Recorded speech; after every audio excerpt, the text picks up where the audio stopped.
This took place in early September of 2018, during my second year at university. At the time, I was 20 years old, and several people that I had grown up with locally, 3 friends, Marek, Thomas, and Pavel, remained in regular contact despite attending different schools. Most weekends, we met to drink alcohol outdoors rather than in a bar, but primarily to avoid cost and attention for the most part. One Saturday afternoon, we decided to travel by car to a wooded area, roughly 6 kilometers from town. The site was adjacent to decommissioned agricultural land and bordered, at a distance, by a low-security correctional work facility. This detail was known to us, but was not considered significant at the time, as the area was accessible by public trails and frequently used during daylight hours by others too.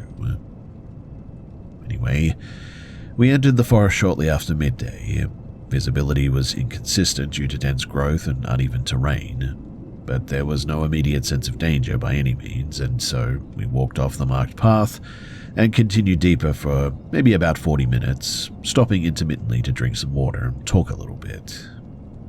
There was no clear objective beyond exploring and passing some time, but eventually we encountered a structure that was inconsistent with recreational use of the area. It was a small shelter, constructed from stacked timber and sheet metal, roughly circular in layout, with a partially collapsed roof.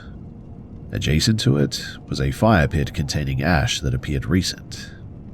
Scattered around the site were food containers, plastic bottles, and discarded fabric. There was no sign or indication that the area was designated for camping or anything. We discussed possible explanations, including illegal camping or use by transient laborers, but at the time none of us really suggested notifying authorities. I mean, the shelter was open on one side, and it contained some hand tools, and placed against the interior wall there were a few things. These included cutting tools and metal bars showing signs of wear. Rather than leaving immediately, we made a poor decision, though, to treat the site as abandoned.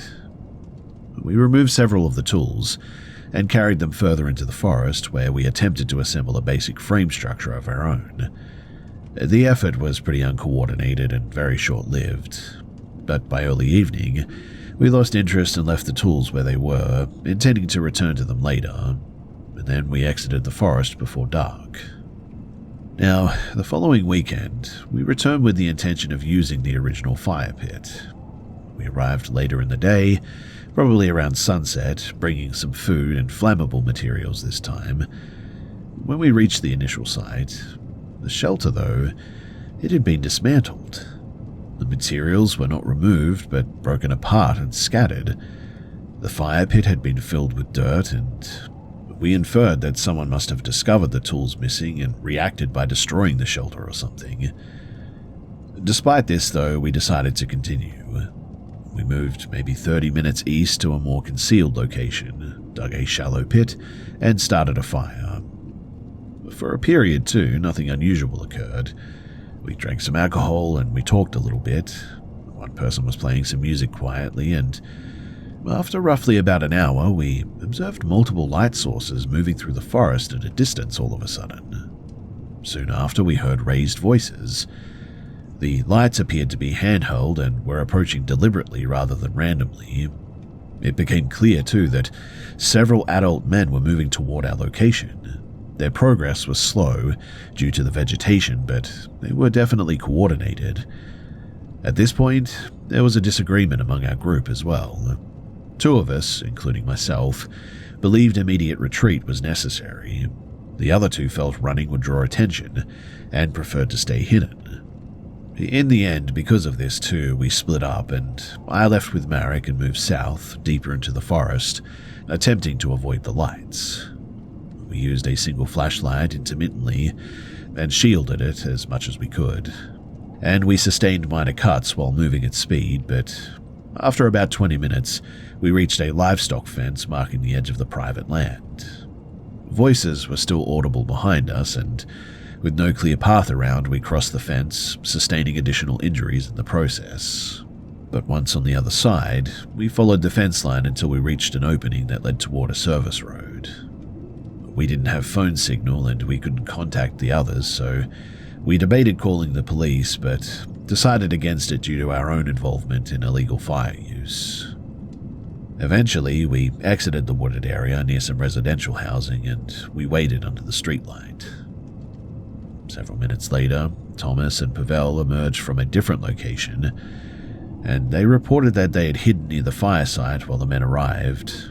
According to them, the men were older, carrying metal tools, and were very verbally aggressive.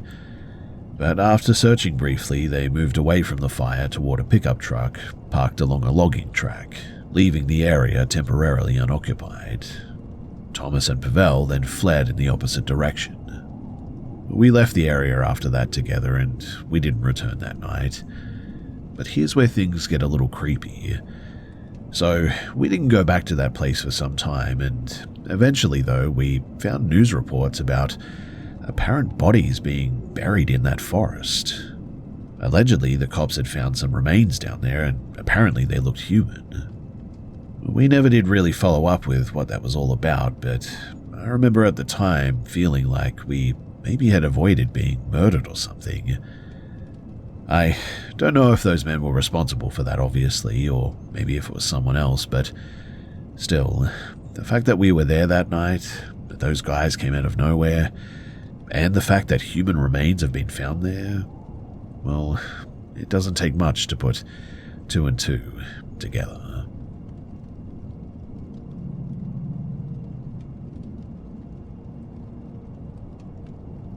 At the time that this happened, I was 19 years old and employed full-time in a commercial district inside of the Netherlands. I lived in a rural municipality about 30 minutes away by rail, and because parking near my workplace was restricted and expensive, I commuted daily by train and left my car at a small station near my own home village. My return commute, it usually ended between 7 and 7:45. During the winter, though, the station was poorly lit and it consisted of a single platform, a short access road, and an open gravel lot used for parking. There was one functioning light pole near the ticket machine, and passenger traffic at that hour was pretty limited, often fewer than 5 people disembarking. Now, on the evening in question, the train was nearly empty. I was wearing headphones and not paying attention to other passengers, and when the train stopped, I exited alone, to my knowledge at least. I didn't see anyone else step onto the platform with me, though visibility was pretty limited, I'll admit. To reach my car, I had to cross the tracks via a pedestrian path and walk maybe about 100 meters along the access road. While doing so, I noticed a dark-colored delivery vehicle parked near the edge of the lot. This was not unusual, as nearby residents occasionally use the station for short stops. As I continued walking, though, the vehicle began moving slowly alongside of me. I initially assumed the driver was repositioning or maybe preparing to leave or something. The vehicle matched my walking speed for maybe about several seconds. I turned my head and saw an older man in the driver's seat, likely in his late 50s or early 60s, gesturing toward me. I removed one headphone and he spoke through the open window and asked whether I needed a ride home, stating that it was cold and unsafe to be walking alone like this. His tone was calm but unsolicited. I declined and told him that my car was just parked up ahead anyway. I replaced my headphones and I continued toward the lot. The vehicle didn't immediately depart though. Instead, it rolled forward slightly, then stopped again. I became aware that the driver was watching the surrounding area rather than focusing on me. Moments later, he accelerated away from the station without any explanation. As the vehicle left, I noticed another individual walking several meters behind me. This person appeared to be a man in his 20s or maybe 30s. I hadn't seen him on the platform, though, and couldn't determine whether he had exited the train or maybe had approached from another direction. He didn't speak to me and maintained distance, continuing toward the parking area. I reached my car without incident and locked the doors immediately after entering. But before starting the engine, I remained seated though and observed the surroundings for about several minutes. The delivery vehicle did return as well, circling around the area. maybe looking for me perhaps. And the man walking, he ended up talking to the guy in the vehicle as if they knew each other. Then the man passed through the lot and continued down the road. At home, I replayed the sequence of events and considered alternative explanations. The offer of a ride could have been genuine. The departure of the vehicle could have been unrelated. However, the timing and the behavior, none of it felt coincidental. The following week, too, I mentioned the incident to a co-worker who lived nearby, and she told me that local police had recently issued informal warnings about a vehicle matching a similar description, approaching young women near transit stops in surrounding villages. No arrests had been made and the details were limited, but apparently this was a bit of a warning. I didn't end up filing a report in the end, and no direct threat had occurred, and I had no identifying information beyond a general vehicle type, I guess. But I did alter my routine afterward by parking closer to the platform, removing the headphones before exiting the train, and also coordinating rides home when I could. I never did see the vehicle or the driver again, but I did hear of stories of women who allegedly were almost kidnapped by a vehicle around this area that definitely matched the description of the one that I had seen.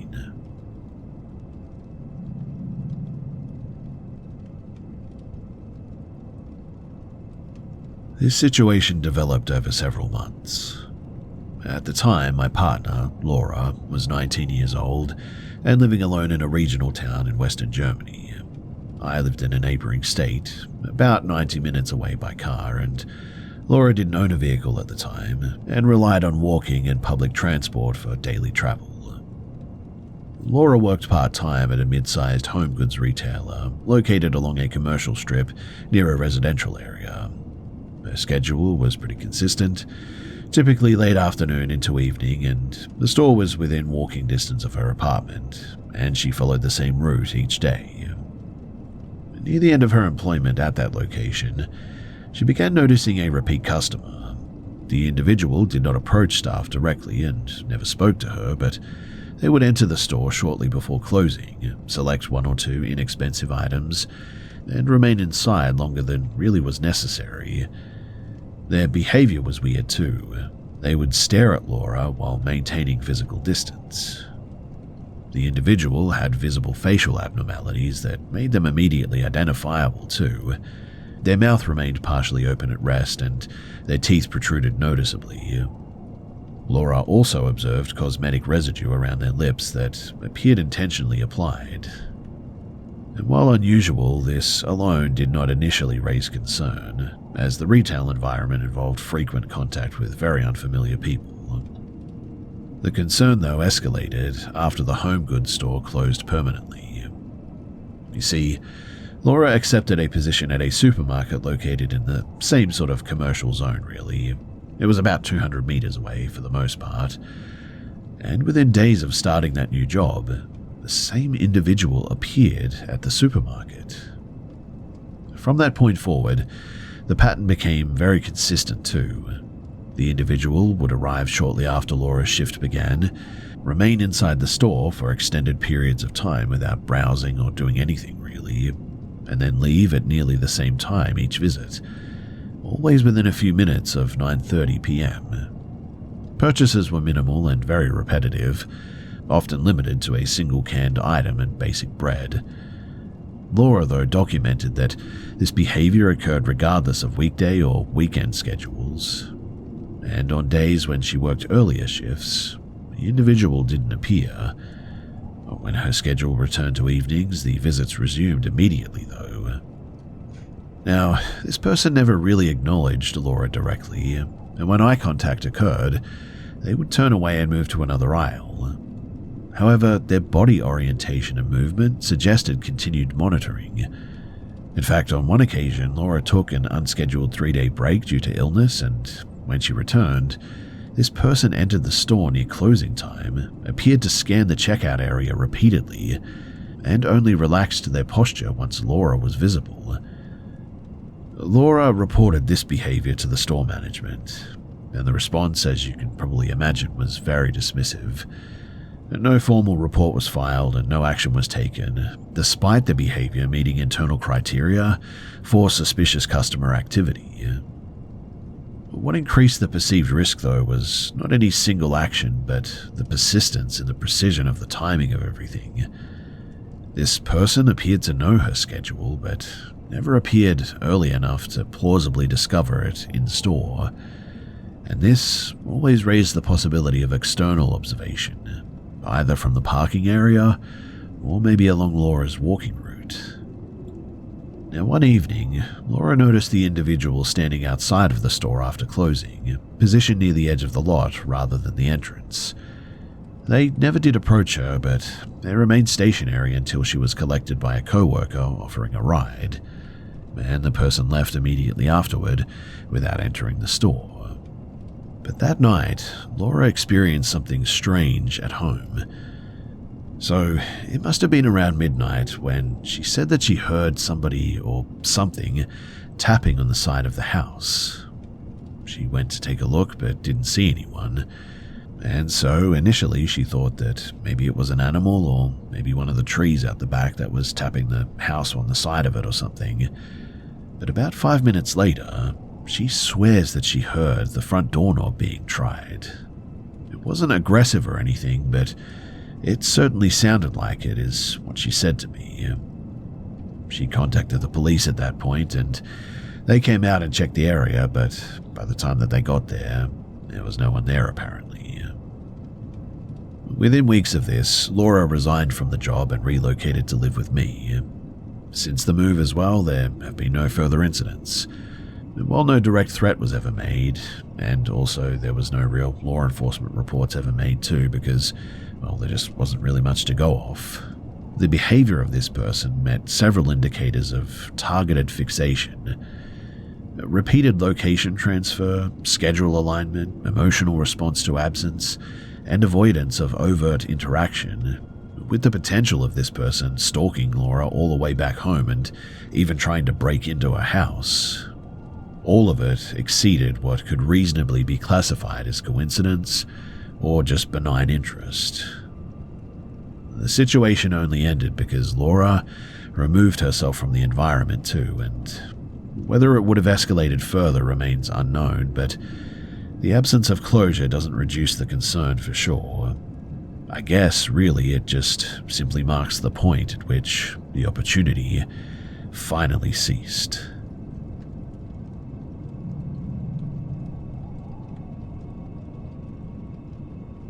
When I was around 8 years old, my family lived on the ground floor of an apartment complex.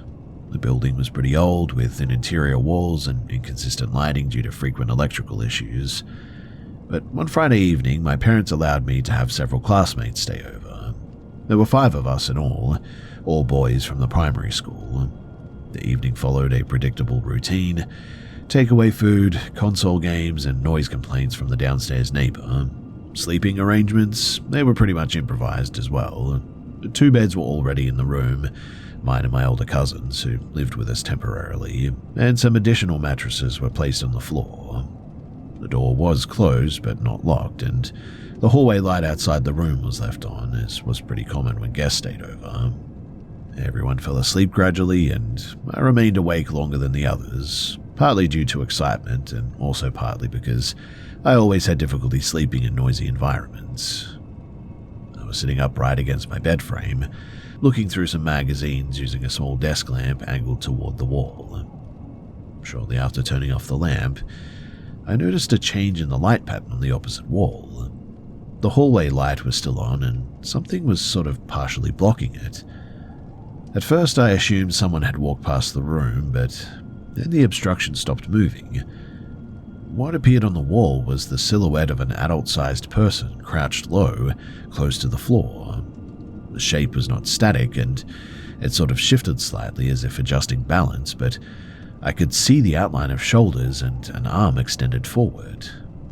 The position of the arm aligned with where one of my classmates was, Martin. He was sleeping closest to the door, and I didn't hear footsteps or breathing, but the shadow clearly changed shape, suggesting movement rather than a fixed object or passing light or something like that. I didn't call out. At that age, my response was just to remain still. I remember thinking at the time that drawing attention would probably make the situation worse. The shadow moved once more, briefly obscuring the light completely, and then withdrew. The hallway light returned to its original brightness. I didn't see anyone leave, and the door did not open or close. I stayed awake for the remainder of the night after that, though, and there were no additional sounds or anything, but I just couldn't sleep. My attention remained fixed on that doorway until morning, in fact. At breakfast, I checked the hallway in the living room, but nothing appeared disturbed. I asked both of my parents whether either of them had checked on us during the night, and they said no. My father had worked a night shift, and my mother had gone to bed early with a migraine, apparently, and so I told my friends what I had seen. Most dismissed it immediately. Martin, however, said that he remembered waking briefly and sort of feeling pressure near his shoulder, but assumed another child had rolled onto him or something. Later that morning, Martin was collected early by his aunt instead of his parents, which was pretty unusual.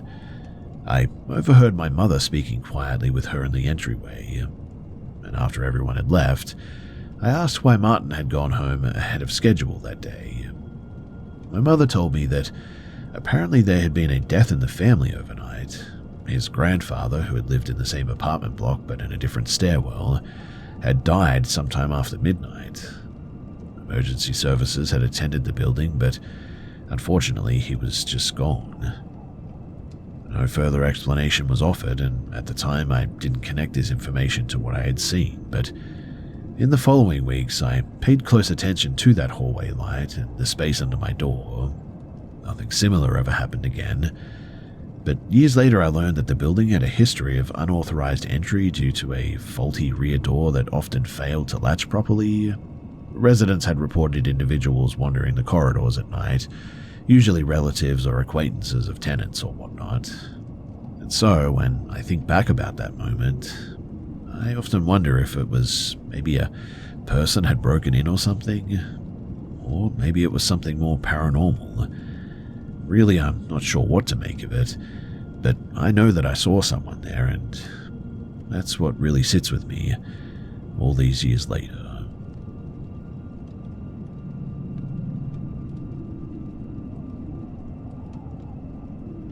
We arrived at the hotel on a Friday evening, about 2 weeks ago. I had chosen it because it was close to the conference that I was attending, and because it was one of the few places with the rooms were still available at a reasonable rate. I had read reviews warning about the building's age, poor maintenance, and an atmosphere that some guests described as oppressive. I didn't believe those accounts until we arrived. The property was a large mid-20th century resort near Lake Tahoe, built during the casino boom and never fully renovated. The lobby was dim and smelled faintly of stale cigarette smoke. The elevators were slow and everything about this place was run down. It looked like it had been patched together over time without any real cohesive maintenance plan. We checked in at around 9 p.m. and we were assigned a suite on the 18th floor. The room itself seemed normal initially. Clean sheets, functioning appliances, and a working air conditioner too. That all changed though after we left for dinner and we returned later that night. The first thing that felt wrong was the temperature. The suite was unusually warm, and the thermostat was set at 28 degrees Celsius or 82 degrees Fahrenheit. We had not touched it, and the air conditioner was running, but it just never really lowered the temperature. It took 2 hours before the room finally dropped to at least a comfortable level. I noted the issue, but I assumed it was just a faulty thermostat or maybe a maintenance error. We went to the casino area for about an hour though, and while my partner played a table game, I walked to a nearby slot machine. I felt a persistent sensation that somebody was observing me, but there was no visible reason for it. The casino was busy and the noise level was high, which should have been enough to distract me, but instead I kept turning my head, expecting to see someone directly behind me. And then I heard my name. It wasn't whispered, it was spoken clearly, from a direction behind me. It sounded like someone who knew me personally, and so I turned immediately, but there was no one within 10 meters of me. The nearest people were other guests and staff, none of whom were looking at me. There was no one that I recognized, but that feeling, it didn't go away. I told myself that it was fatigue and that I was simply anxious because of the environment or something like that. I went back to the room and the temperature issue had returned. The thermostat was again set high without any explanation. The next day, we spent most of our time outside of the building. We were on the 18th floor in the West Tower, and our hallway was consistently empty. There were no guests walking by, and no staff, no cleaning carts or anything like that. Quiet should have been welcome, I know that, but it just made the environment feel like it had been abandoned. When the hallway was empty too, I felt watched more intensely than even in the casino. The silence, it amplified every sound, including our footsteps.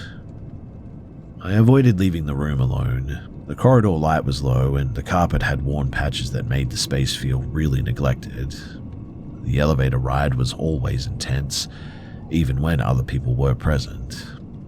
The air inside felt heavier than it should have, and I found myself rushing back into the room as if the hallway was a transitional space that I needed to get through quickly. The suite itself was large, but the living area felt uninviting. I stayed in the bedroom almost exclusively, and my partner and I began to argue more than usual. The tone of our conversations, well, it changed from normal stress to something sharper and way more resentful. It was not one specific issue, too. It was the accumulation of small irritations, I guess you could say. I also noticed a consistent sense of dread and an unease that neither of us could explain.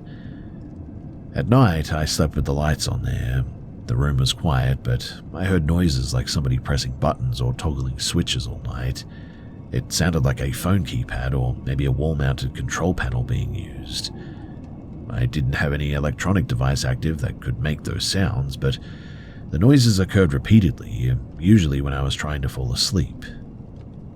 The next morning, I woke before my partner did, and I heard those same noises again, coming from the living area this time. It sounded like deliberate pressing, not random creaks as well. I checked the room and found nothing out of place. I didn't tell my partner because I didn't want to appear irrational, and we were arguing at the time too. My mother was staying in the same building on a different floor, and she told me that she saw a man in a light-colored hat near a restricted service corridor behind the food court, and when she looked again, that he was apparently gone. She described the area as usually empty and off-limits to guests, but by the third day, both of us felt incredibly drained. I had no appetite, and I felt nauseated without a clear reason for being that way. My partner, who rarely experiences depressive thoughts, said that he felt an overwhelming sadness and a sense of hopelessness while we were there. He described it as a weight pressing in on him and said that it made him question our relationship in a way that he had never done before. And so, after all of this, we left a day early. After we returned home, the feelings did not immediately disappear. I continued to feel unusually tense and exhausted for several days. I began researching the hotel's history and found reports of frequent mechanical failures, electrical issues, and a pattern of guests complaining about oppressive atmospheres and sudden mood changes. I also found a few local news items referencing accidental deaths and a handful of violent incidences in the area over the decades, but nothing that directly connected to our suite. Still though, I have not returned to that place, and I don't plan to either. The experience did not produce a clear answer by any means, but it did change my perception of that place for sure. It demonstrated how an environment like that can influence your mood so much, and even your behavior in a way that feels like something more than just bad vibes.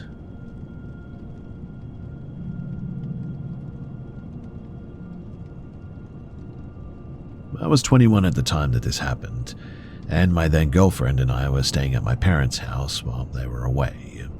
We were there to look after the family's 2 dogs. So my grandparents had died 6 months earlier, and my parents had moved some of their furniture into the house temporarily. Most of the items were stored in my parents' bedroom, which was across the living room and clearly visible from the couch. A small antique mirror from my grandparents was placed in the hallway between the kitchen and the living room.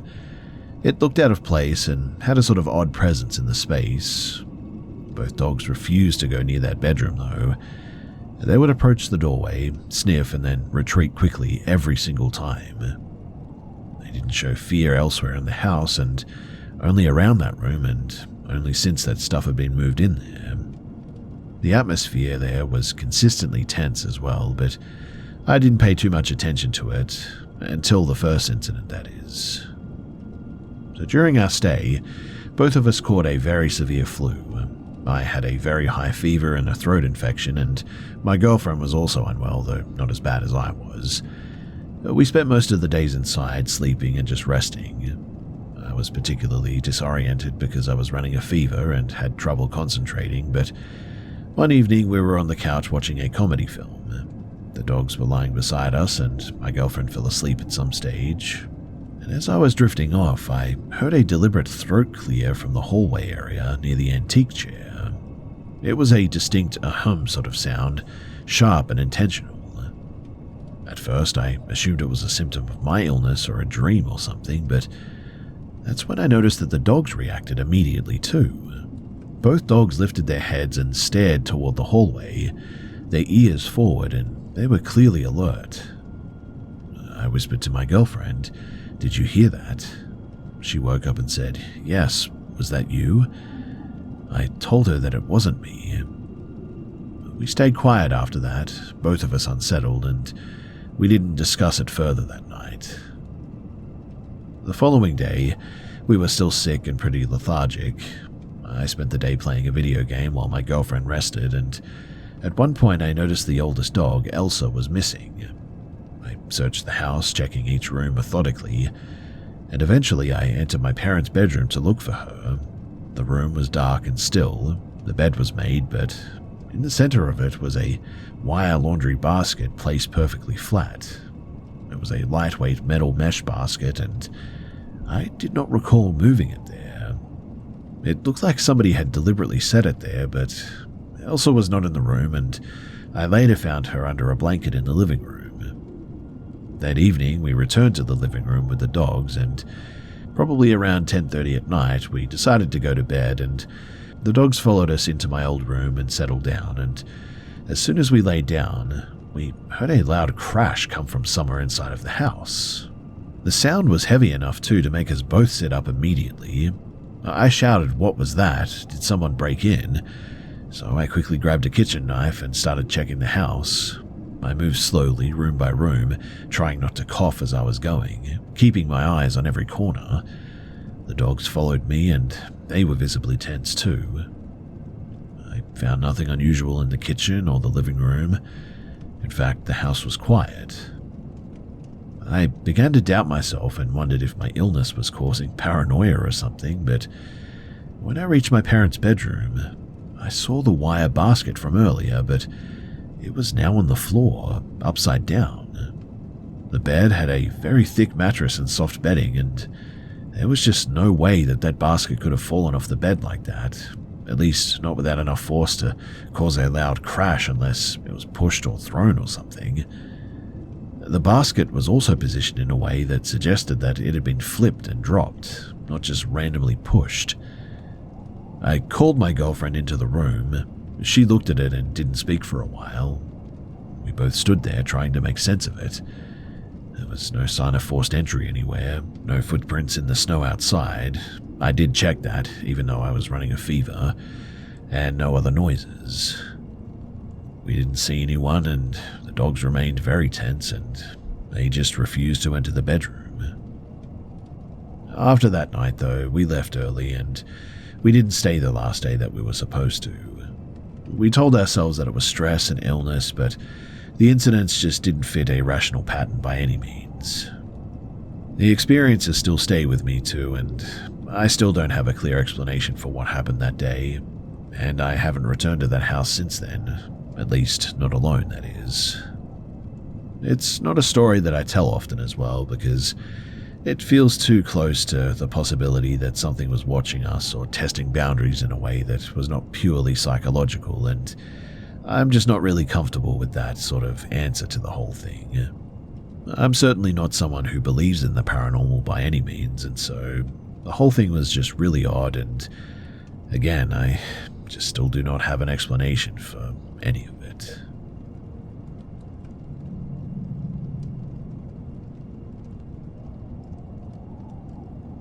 I didn't plan to move back into the family farm. I only agreed because my husband and I were running out of options.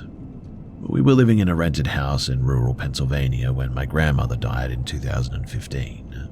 The property had been empty for almost a decade after that, and my grandfather had passed in 2004, and after that my grandmother stayed alone until she died.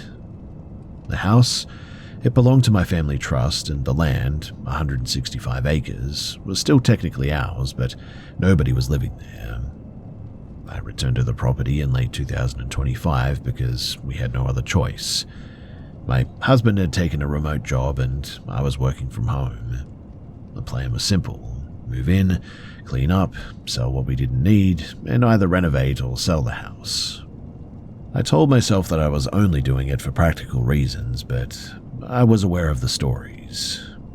The house had been described as haunted for generations, and I grew up hearing the accounts from my mother and her siblings. They always spoke about it like a family secret, something that they didn't want to be real but couldn't deny. My grandfather was the only person in the family who ever said that he felt comfortable there. My grandmother and her siblings all said that they felt uneasy upstairs. They described doors opening by themselves, footsteps at night, and voices coming from rooms that were empty. My aunts and uncles always said that it was just the house settling, but the accounts continued for decades, and the stories didn't stop after my grandmother's death too. When I was a child, I didn't want to sleep in the upstairs room. I always felt watched up there. I could never really explain it, especially as a kid, but my siblings still refused to stay there overnight, and that has never changed. When my husband and I moved in September of 2025, the house was empty and quiet. It had been vacant for years, and the only people who had been inside were the small group of my grandfather's friends who came for deer season every fall, and that was pretty much it. They would stay for a weekend and sleep on the downstairs addition rather than the upstairs. They always said that they heard footsteps and doors upstairs. They said that they smelled cigar smoke in the living room, even though my grandfather had not been there in years. And their stories were not about ghosts, but they were about something in the house that made them always feel unsafe. I told my husband all of this before we moved in, but he just didn't care. He assumed it was just family lore, and he also assumed that the stories were exaggerated, and that it was just a normal old house. Well, that all changed very fast. Within the first week, we noticed the master bedroom door would open and close on its own. It wasn't a slow swing as well, it was a repeated movement, like something or someone was pushing it intentionally. We did check for drafts and we checked the vents and all that. We checked the latch and the hinges, but there was just no way that we could explain it. At first, we sort of laughed about it, to be honest. My husband joked that it was just the house waking up. Our dogs didn't like it, though. One of them would sit staring at the door as if waiting for it to move again, and at night, my husband heard footsteps above our bedroom. He described them as heavy, like boots. He never woke me, and he assumed it was the house, but he didn't believe in the stories, and he told himself that it was just nothing. But I can assure you that it was not nothing. I started to feel the difference in the air too. Not a spiritual sensation, but just a real physical sense of being watched. It was the kind of feeling that you get when you realize that you're not alone in a place where you should have been. We also had a mouse problem there, and we heard sounds in the kitchen, items were moved, and there was tapping inside the walls. The dogs reacted as if something was in the house, and We hired an exterminator eventually, and the mice were gone by the end of September. But the noises, they never stopped. The door activity continued. The upstairs door would just open randomly. The downstairs door would open randomly now too. We started latching doors because the dogs were afraid of the stairs, and the dogs would just not go upstairs no matter how much you tried to coax them up there. They just refused. Now, during October, we were involved in a legal dispute with a group of trespassers. They had been using our property for hunting and timber harvesting without permission. It escalated into police reports and threats, and one of the trespassers told my husband, "The boys will take care of you." After that, we returned home one afternoon to find the patio furniture overturned. The dogs were absolutely frantic, and my husband assumed that someone had tried to break in. We installed security systems and changed the locks and all that. We didn't think about the house itself being responsible at the time, but the next day, the doors were open again. Not the patio door, but the kitchen door, the back door. The dogs were again agitated, and they refused to go outside through the open door, and that was the first time that we realized that the dogs were reacting to something inside of the house, not outside. That was also the point when I stopped assuming that everything about the patio situation had to do with these guys trying to break in or intimidate us. In November, the front door began locking itself too when my husband stepped outside. The door did not lock automatically, and you had to turn the latch, but it was happening without anyone touching it. We always assumed it was the other person, like I assumed my husband was locking it and he assumed that I was locking it. But after it happened a dozen or so times, we stopped making assumptions like that. Instead, we started making rules. One person had to stay inside if the other left, and we also kept a spare key in our pockets at all times. Now one day, we were about to leave for groceries when the garage door opened in front of us. The garage door was electric, but the opener never worked.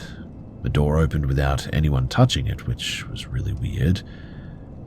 That same month, we came home from a short trip to find the back door wide open.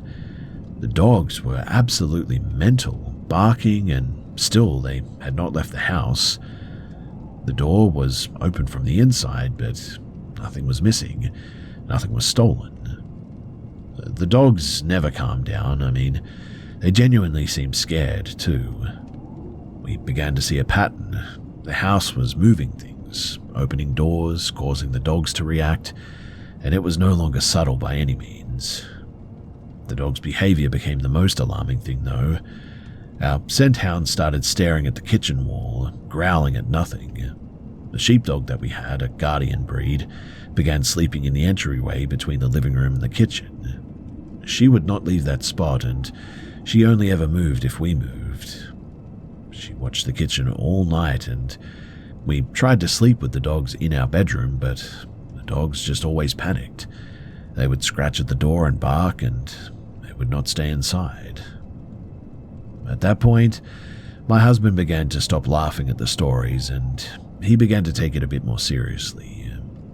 Eventually, we contacted a team to investigate. The team arrived in the morning, and we locked the dogs in the master bedroom because they bark at strangers. And while we were talking, 2 separate knocking incidents occurred. The first knock came from the back of the house. It was loud and rhythmic, 4 knocks. We assumed that someone was at the back door, but there was no one there. The second knock, that came from the master bedroom door while we were standing in the kitchen. It was the same pattern, and we could hear it clearly, all of us in fact. The dogs were locked inside, and they could not have made the sound. The team members and we all heard it, mind you, and the sound was not a door hitting the frame or anything. It was deliberate. It sounded like somebody knocking from the other side of a door, and we later checked the door, but there was nothing wrong with the latch, and there was no evidence of somebody trying to get in or anything. During the Christmas break, our children came to stay, and everyone was sick with a cold at that time. And we were all in the kitchen when 3 events all happened simultaneously. The microwave suddenly made a loud pop. A kitchen knife fell from its magnetic strip onto the counter, and a spoon literally flew across the kitchen and hit my husband directly in the back. We all heard it and saw it, and there was no way that any of us could explain it. Mind you, too, it was not a prank or a loose knife or anything, and the spoon was on the counter on the opposite side of the room. The knife was hanging securely, and nobody was near the kitchen. The kids were all sort of sitting nearby around the table. We tried to recreate it too, but we just couldn't. The spoon never moved, the knife never fell, and nothing caused the sound. The team that we had hired eventually installed cameras and audio recorders for 3 weeks as well, and they kept the equipment running when we were out and asleep and all that.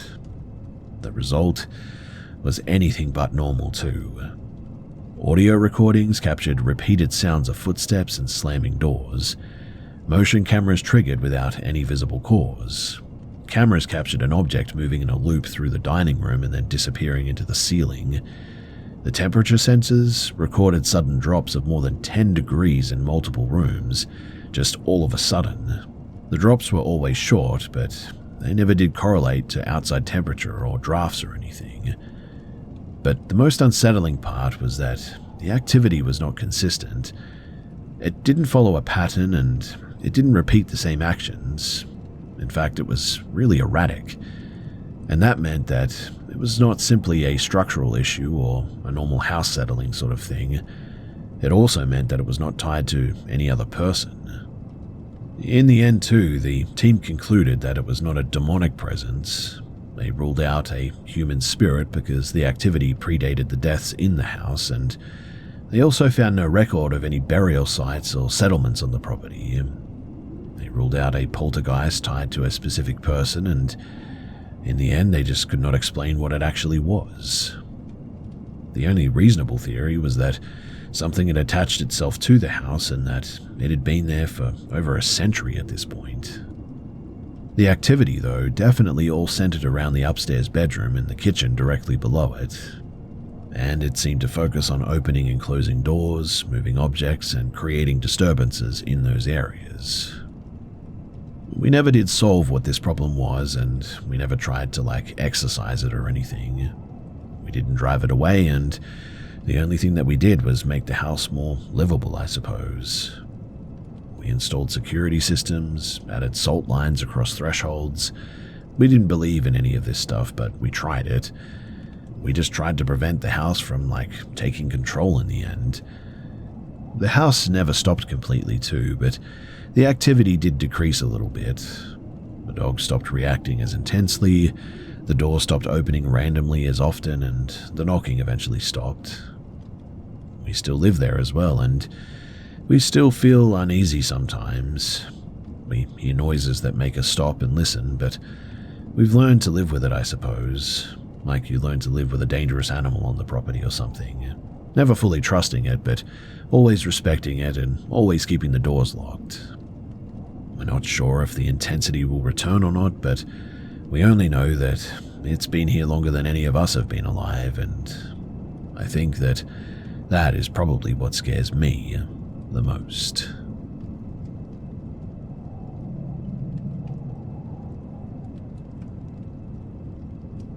I never really planned on sharing any of this publicly. It's not something that I really talk about often because it just doesn't sound believable at all, and I've always been the kind of person who avoids exaggeration and things like this. But I keep thinking about it, and I've never been able to explain what happened, so if you have any ideas, then I would genuinely love to hear them. So my family's house was a farmhouse in rural Idaho. It was built in the late 1800s and had been used as a working dairy farm at some point in its history. The property sat alone on a long stretch of land, and the nearest neighbors were miles away. The house had several floors if you counted the basement and the attic. The basement was unfinished, the main floor had the living room and the kitchen, and the second floor had bedrooms and an office, and the attic was accessible only by a narrow stairwell. The first time that I experienced something that I couldn't rationalize there was when I was 16. My parents were out and my two brothers were downstairs, and I was working on a school project in the upstairs office. I needed something from the kitchen, so I went to go down the stairs, and the landing led directly to my parents' bedroom. Their door was closed, and as soon as I stepped onto the first stair, I heard a female voice whisper, "Help me." It wasn't muffled or distant at all, and it was clear, urgent, and panicked. I assumed it was one of my brothers trying to scare me, so I immediately went back up the stairs and opened the door, but there was nobody inside. I checked the house, called out for my brothers, and found them downstairs, and they didn't hear anything. They weren't even in the room. No one had been in my parents' bedroom. There was no way to explain the voice as a prank. There was no way to explain the voice.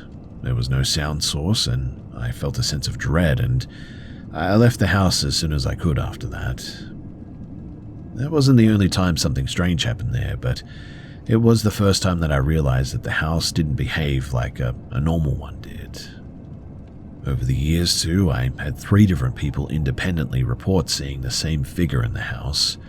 They were not connected, mind you, and they didn't even know each other well enough to coordinate a story. That's what made it so unsettling as well. The first was a friend named John, not his real name, obviously. He said that he had seen a woman inside of the house multiple times. He described her as having shoulder-length brown hair and wearing a purple dress. He said that she looked like an older, more worn version of a woman in the film The Others, the same kind of dress and posture. The second was my ex-sister-in-law, Hannah. She told me that she saw the same woman in the attic, and she used the same details even. Brown hair, purple dress, and a calm expression. She said that the woman looked nice, like she wasn't a threat. The third report came from a woman named Savannah. She and I were hanging out at my house with her niece, Lainey, and it was in the summer of 2016. We stayed later than expected, and I drove them to the porch and followed them inside to lock up. Savannah stopped in the enclosed porch, and she froze before opening the door into the dining room. When I asked what was wrong, she whispered, "I saw something." I asked what she meant, and she described the same woman, but the appearance was a little bit different. Savannah said that the woman looked violent, like she was angry enough to hurt someone. She said that the left side of the woman's face was missing skin and had exposing bone. Savannah said that she was walking across the dining room toward the basement door, and I didn't believe her at the time. I thought that she was tired or just trying to freak me out. But as soon as I had that thought, the basement doorknob started shaking uncontrollably. And I mean, it wasn't a slow movement or a rattle caused by vibration or anything. This thing was moving like somebody was trying to break the damn door. It must have lasted about 10 seconds, and then suddenly it just stopped. I really didn't know what to do or think at the time. The rational part of my brain said, well, there's no one there, this is a house, it's old. But the other part of my brain was screaming to me that the house was not empty. I grabbed my keys and I drove Savannah and Lainey home that day. I didn't stay to sleep, and I didn't even go back inside. I stayed inside of my car and just slept in there until the shaking stopped. It was after that night, too, that I started taking the reports more seriously. I realized that what was happening wasn't random. It was consistent with other details, and the figure was always the same woman. The dress was always purple, the hair was the same length and style. The only difference was always her expression. Sometimes calm and sometimes, well, violent is how it was described to me. The most disturbing part is that the woman was never seen in the same area twice, though. The sightings were always in different parts of the house. The attic, the hallway, outside near the porch. That suggests that the house itself was the location of the activity, and not a specific room. I eventually stopped sleeping in the house for long periods as well. I stopped spending time in the attic, and I stopped going down into the basement alone as well. I told my parents, and they brushed it off as just old house stuff, but I could tell that they were uneasy as well. The house has been sold since then, and I don't live there anymore, thankfully. The last I heard was that the new owners never stayed overnight, and they just kept it as a rental property. And apparently, people come and go all the time. That in itself feels a bit like confirmation to me as well. Now, if there is a logical explanation for all of this, well, I personally never found it. The house was not structurally compromised, the windows and the doors were all functional, there was no evidence of people living in the house or trespassing or anything like that. No one ever really had a reason to scare us, but the fact that multiple independent witnesses described the same figure, and the fact that the doorknob moved on its own, and I witnessed that myself, is not something that I can just explain away. The only thing that I can really say is, well, this. I left that house because I felt unsafe. Not because I believed in ghosts, not because I wanted to avoid a story or anything, but because the house behaved like it had a presence inside of it, is the best way that I can put it. I don't know what it was, but I will certainly never be going back.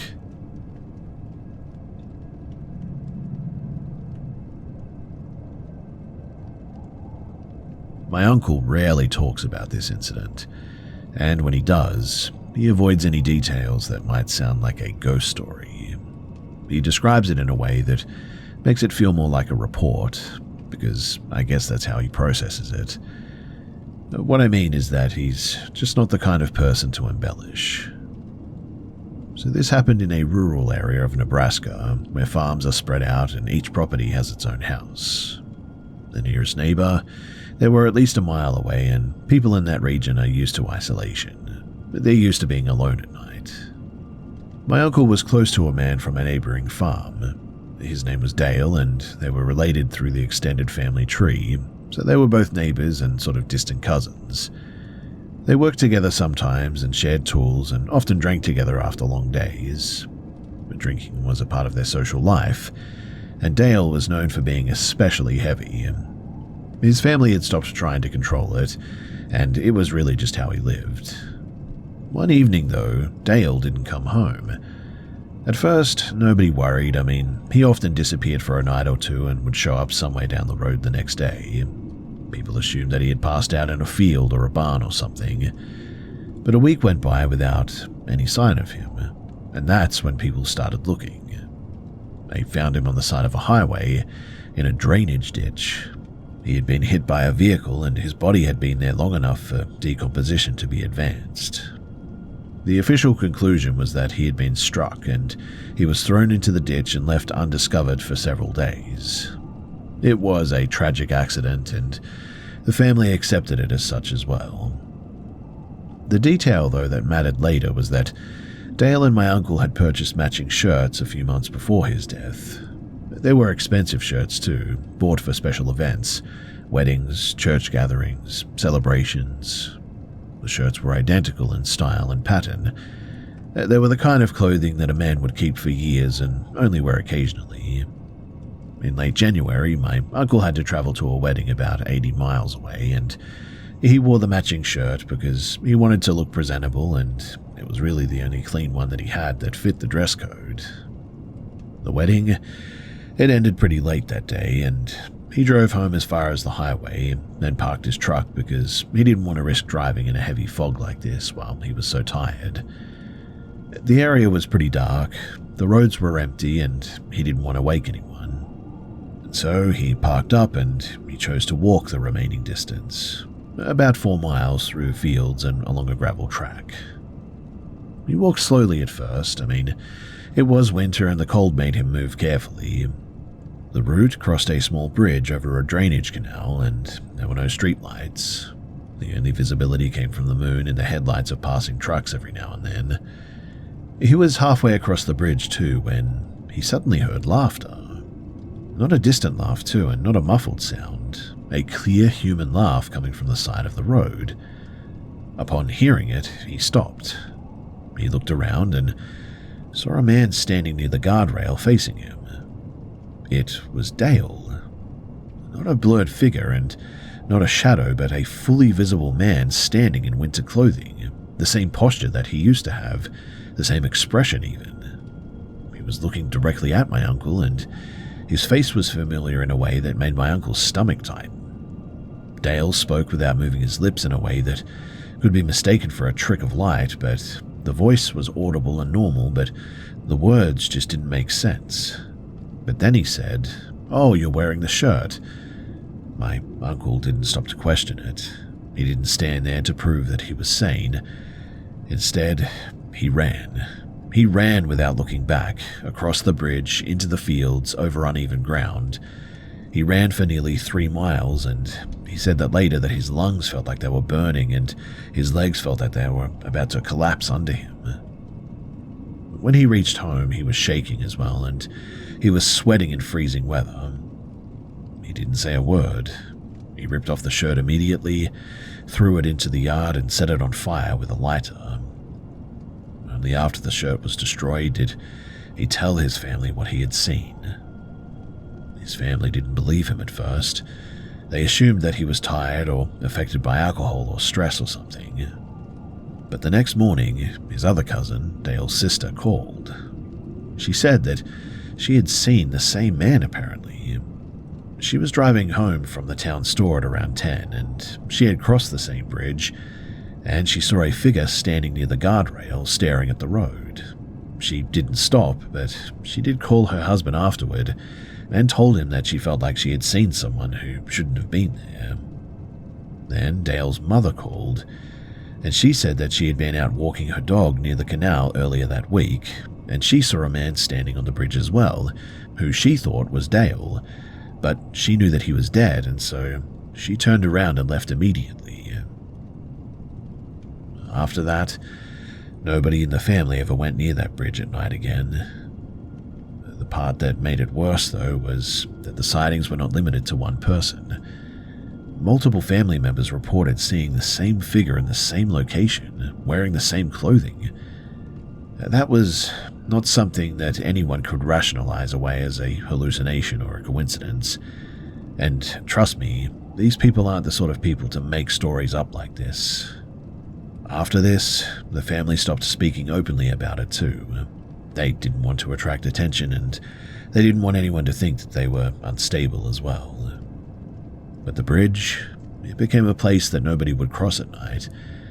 Even people who lived in the area for decades avoided it. And that's what really made the story real for me, the behavior change. My uncle still avoids wearing anything that reminds him of that shirt, and he says that he never felt comfortable in that area again too. I guess that's the thing that really bothers me the most as well. If it was just grief or stress, then why did the figure appear only when my uncle wore the matching shirt? If it was a hallucination, why did other people see the same thing? If it was an accident, then why did it happen at the same bridge in the same conditions with the same clothing? The only answer that my family has ever offered is that something about that shirt, something about the shared ownership, that it triggered the event. My uncle doesn't call it a ghost.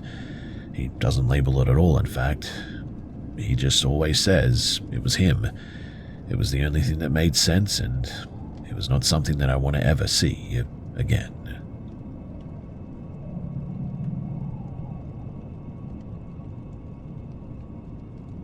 I'm currently sitting in my car outside of an inn in rural Vermont, writing this down because I don't want to forget the events of last night. My partner and I both have histories with old houses. His family home was investigated for paranormal activity, and mine is like over 200 years old. We consider ourselves reasonably sensitive to environmental phenomena that most people dismiss. But what happened last night, it tested that sensitivity in a way that neither of us expected. We checked in at around 4, and we had a small second-floor room near the back of the building. Almost immediately, too, I felt the sensation of something brushing past my upper back. Initially, I assumed it was air movement from the old heating system or just my imagination. And so we set up our equipment, a spirit box, an electronic bell, and a small motion-activated toy that we used to detect sudden movement. For the first hour, nothing unusual occurred beyond the building's typical creaks and the occasional jostle of doors from other guests or maybe some wind.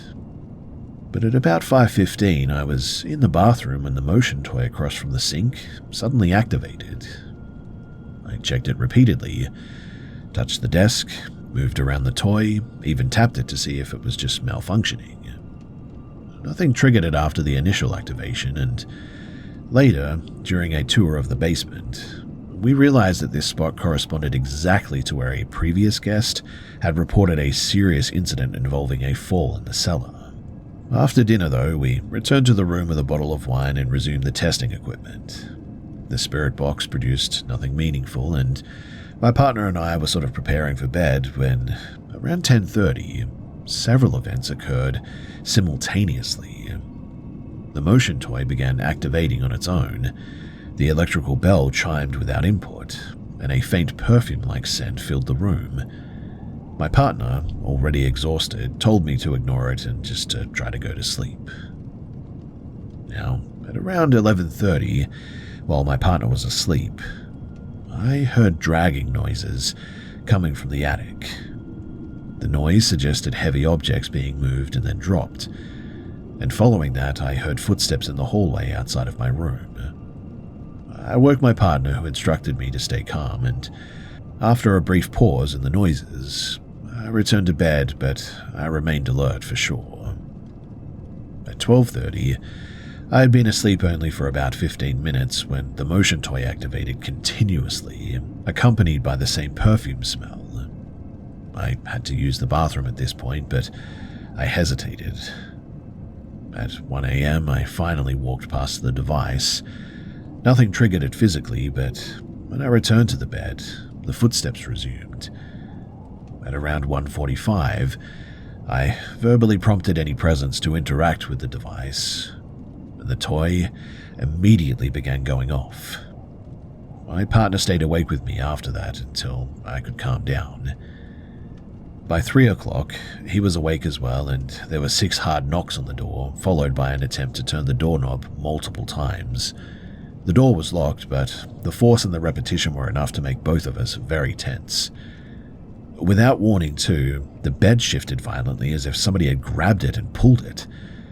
The sounds of footsteps continued from the hallway outside of our room, and my partner, who had experienced much worse in his youth, remained calm while I was completely frozen. By 4 a.m., I had personally reached my limit. The combination of repeated knocks, aggressive bed movement, and continuous footsteps created a sense of targeted energy that I couldn't ignore anymore. And so, I decided to leave the room and spent the remainder of that night in the car. My partner eventually joined me after dawn, and we didn't speak about the events much until this morning. We documented the occurrences on video and audio for later review, and while some events could plausibly be attributed to building noises, drafts, or faulty equipment, several aspects could not. The consistent activation of the motion toy at precise locations without physical contact, that was weird. The synchronized timing of the bell, the toy, and the sensory perception, the perfume scent at night, the aggressive knocking and door manipulation while the room was locked, and obviously the bed movement appearing independent of any person's actions or movement. At this point, the experience is classified for us as highly unusual but unexplained. We have no physical injuries or losses or anything, and the building itself is structurally sound. However, the psychological impact, it has definitely had a very significant effect on me. We're reviewing the footage and audio recordings carefully, looking for plausible explanations, but at this time, the events remain unaccounted for. I'm not sharing this as well to detail everything, but more for anyone analyzing phenomena, that these patterns, location-specific, time-specific, and multisensory. Anyway, the night ended without any further escalation once we moved out to the car, but the inn remains off-limits to me until more controlled testing can be conducted. And while I don't claim to understand or I couldn't identify the source, the night definitely serves as a bit of a case study in places like this.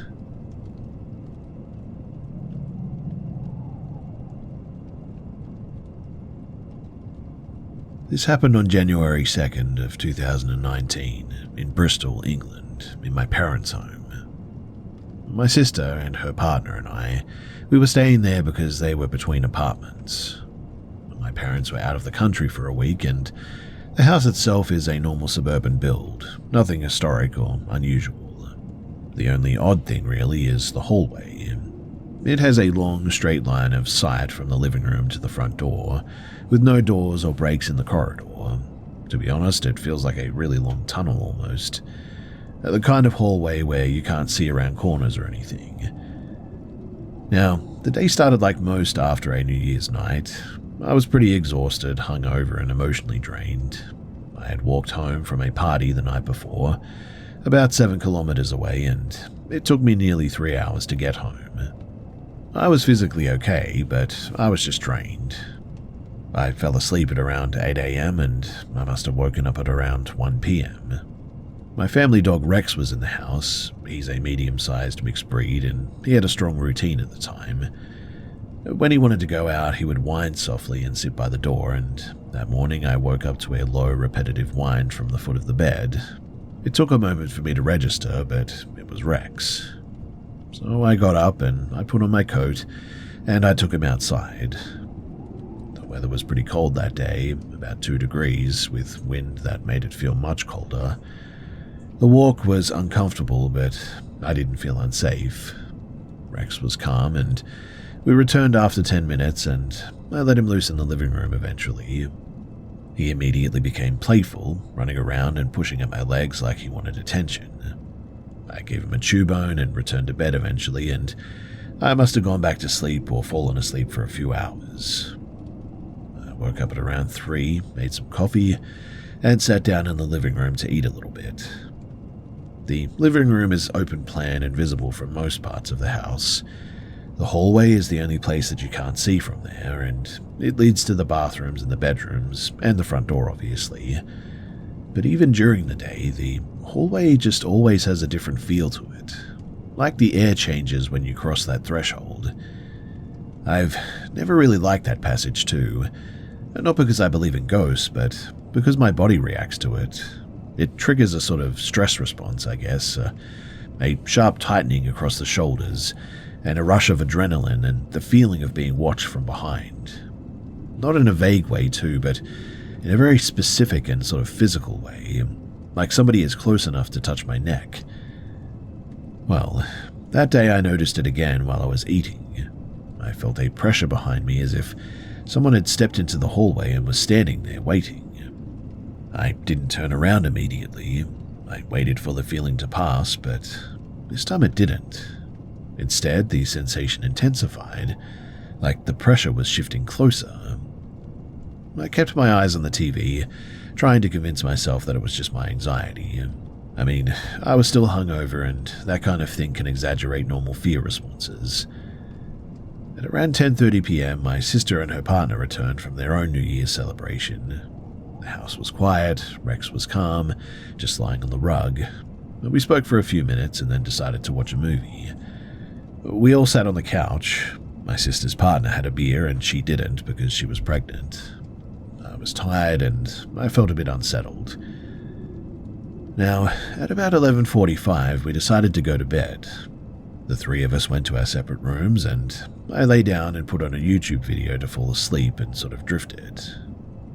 I wasn't asleep for long though when I heard footsteps, and they were coming from the hallway.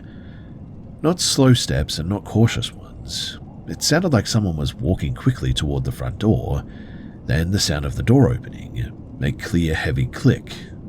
The door shut, and it was the sound of somebody walking inside. The moment that the door closed, Rex started barking as well, and not a normal bark. It was frantic, urgent, and panicked. He ran to the hallway and stopped. His barking stopped abruptly too. He stood perfectly still, staring down the corridor. That was the moment that I realized that something was wrong. I was already pretty tense, but my body tightened further at this stage. The feeling that I had in the hallway earlier returned in full force as well. The same pressure, the same sense of being watched from behind, but Now it was paired with something else. Anger. It wasn't a friendly presence. Whatever this was, it was hostile. I heard my sister's room door open and her partner came out. We both stepped into the hallway at the same time and we looked at each other. The hallway was empty. The front door was closed, locked even. There was no sound of movement beyond the walls and the air was still. We checked the bathrooms and there was no one there. We checked the windows, but nothing. There was no evidence of anyone outside. We looked for footprints in the snow. We turned on the porch light and went outside with our phone flashlights. The outside area was fully visible. There was a driveway, a small front garden, and a fence. The street was quiet. There were no cars, no pedestrians, nothing. It didn't take long to realize that the sound that we had heard could not have come from a person entering and leaving, though. The timeline just didn't fit. It would have taken longer to open the door and enter and close it, and move around without being seen like that. We returned inside, confused and really tense. My sister's partner tried to make sense of it logically. He suggested that the door could have been left unlocked and someone could have come in without our knowledge. He said the house might have shifted, making noises. But we all knew that that just wasn't the case. We heard footsteps clearly. We heard the door open and close. We heard the sound of somebody walking in. And we all felt it apparently too. The pressure, the hostility, the feeling that something had been waiting in the hallway and had just stepped into the house. My sister's partner stayed skeptical, but she and I were not. She has had similar experiences in that house before, and she was visibly shaken by this. She didn't say much, but her body language was enough to show that she believed it. We stayed awake for the rest of the night, sitting in the living room, the lights on, the doors locked, and the phones ready. Nothing else happened, at least not that night. But after that, it stopped being just a weird thing and became something that we avoided actively. The hallway became a sort of boundary that we didn't cross unless absolutely necessary. We stopped staying in the house overnight, and we stopped letting Rex wander alone at night. We installed additional locks on the front door, and my parents later told us that they had experienced similar incidences too. Not the same exact event, but the same sort of pattern. The sound of somebody entering, Rex barking, the hallway feeling wrong, and then nothing being there. It happened multiple times over the years, always in the same location, and always with the same physical sensation. But here's the weirdest thing. So the strange part is that all of these incidences stopped after the front door was replaced with a modern automatic lock. It was, for all intents and purposes, a complete solution. Everything stopped. I don't know what caused it, and I don't know whether it was human, an animal, or something else. I only know that whatever it was real, and that the hallway is not a normal space by any means. If you've ever felt that sudden intense sort of sensation of being watched or chased from behind, upstairs, or in a hallway, and it felt like more than just your imagination, I think you'll understand what I'm describing here, because that's exactly what this was like. What do you guys think? Based on what I've described, do you think that this was paranormal, or is there another way to explain it?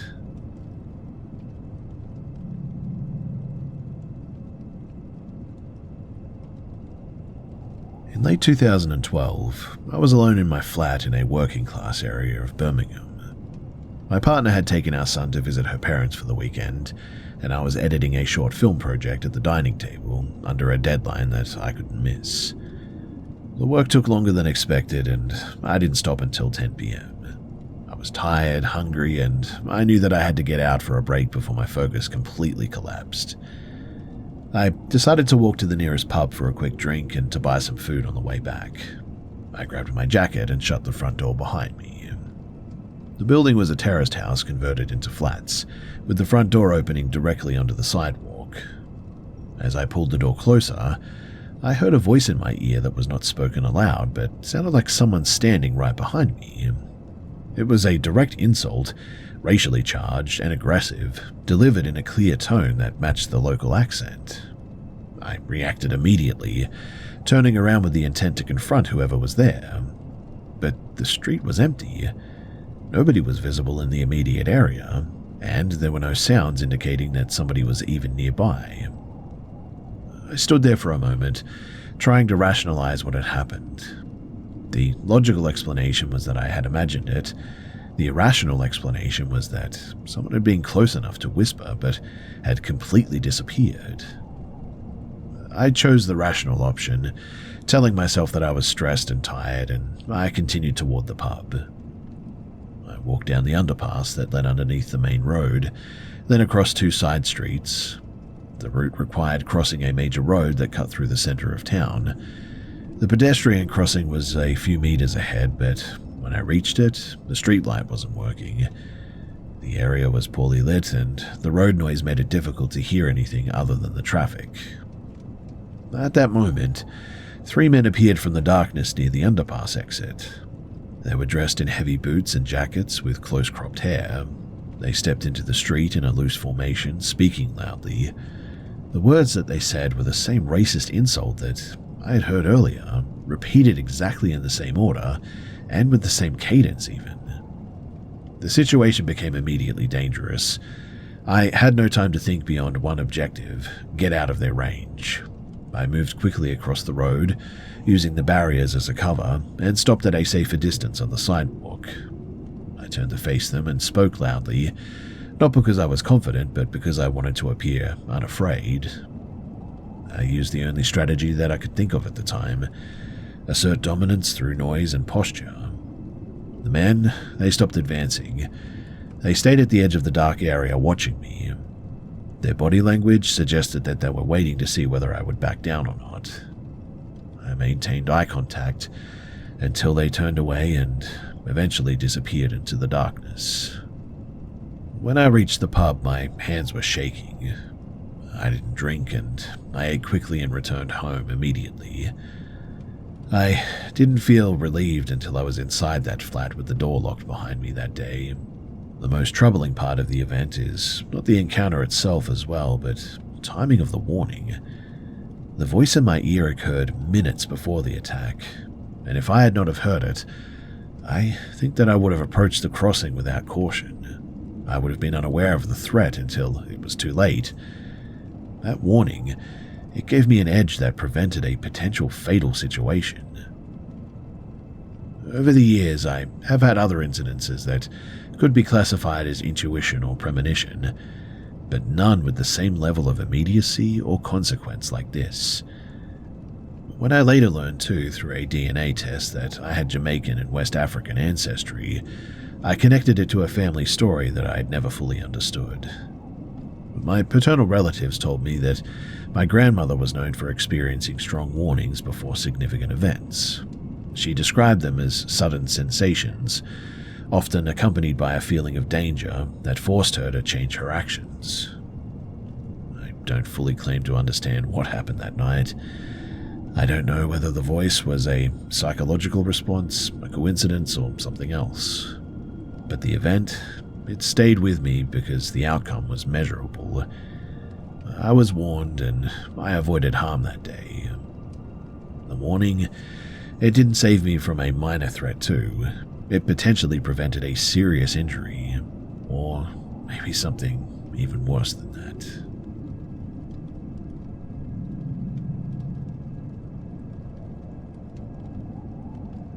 My name is Raphael, and look, I'm not trying to convince anyone that spirits exist or anything. I'm only sharing an experience that still affects me, and I'm from Cape Town, South Africa. I grew up in a community where spiritual practice is pretty common, so to me, this is pretty normal. My family, they're involved in a traditional religion that includes spirit work, and I've always had the ability to see things that others don't. Most of my relatives, they experience spirits through possession or trance, but my perception has always been direct. I see them, and sometimes they even communicate with me. My mother Maria, she is the most spiritually advanced person in the family. She regularly speaks out loud to spirits at home, and nobody questions it. My siblings are also spiritually sensitive, but their experiences are a bit different. I'm the only one who can really clearly see and interact with spirits outside of ritual settings. Now, this event happened when I was between 11 and 13 years old. I can't recall the exact year, but I do remember the sequence clearly. At that time, our family was under a lot of financial pressure, and we had to move into a small rented house. I ended up sharing a room with my older adopted sister and our cousin, who had recently returned from rehabilitation. At the time, I really didn't understand what was happening with her, but she was going through withdrawal and was likely using again. Her behavior was unpredictable, and her mood was consistently negative. One night during a hot summer, I went to bed at my usual time, at around 3 in the morning. Yes, I know, pretty crazy, but I woke up suddenly with a strong sensation of danger. It wasn't a physical pressure, but it felt like an alarm in my body telling me that something was wrong.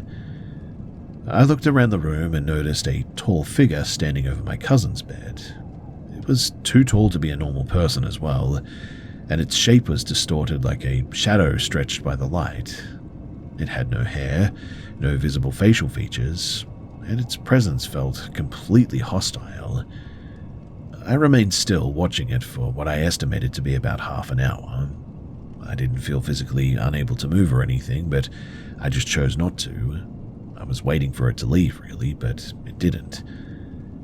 I began to question whether I was imagining it as well, so I decided to test myself. I got up, walked to the bathroom, drank some water, and splashed my face. And when I returned, the entity had moved. It was now positioned above my adopted sister's bed, silently watching her sleep. The change was not subtle too. My sister looked normal and calm though, and the figure above her was still present and seemed to be waiting for something. In any case, I went back to my bed and I tried to get some sleep, but I stayed awake for hours, watching the figure from the corner of my eye. Eventually, exhaustion took over and I fell asleep. When I woke again, the entity was now above my bed. It was directly over me, looking down at my face, and I wanted to shout, but I remembered the advice that my mother had given me: do not show fear. So I stayed quiet and I tried to act as if I didn't see it. I closed my eyes and I didn't move or react. The next morning, everything was normal again. My sister and cousin were fine and there were no signs of anything unusual.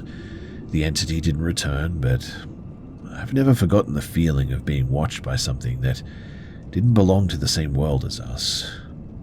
Whatever this thing was, it was evil and it didn't belong here.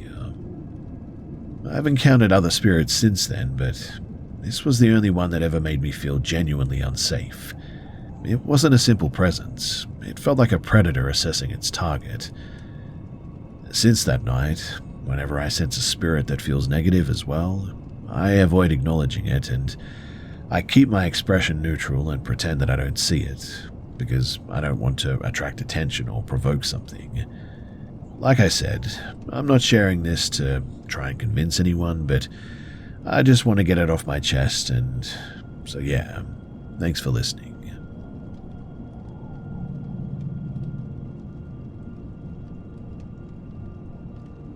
I'm sharing this because it felt more like an incident than a dream.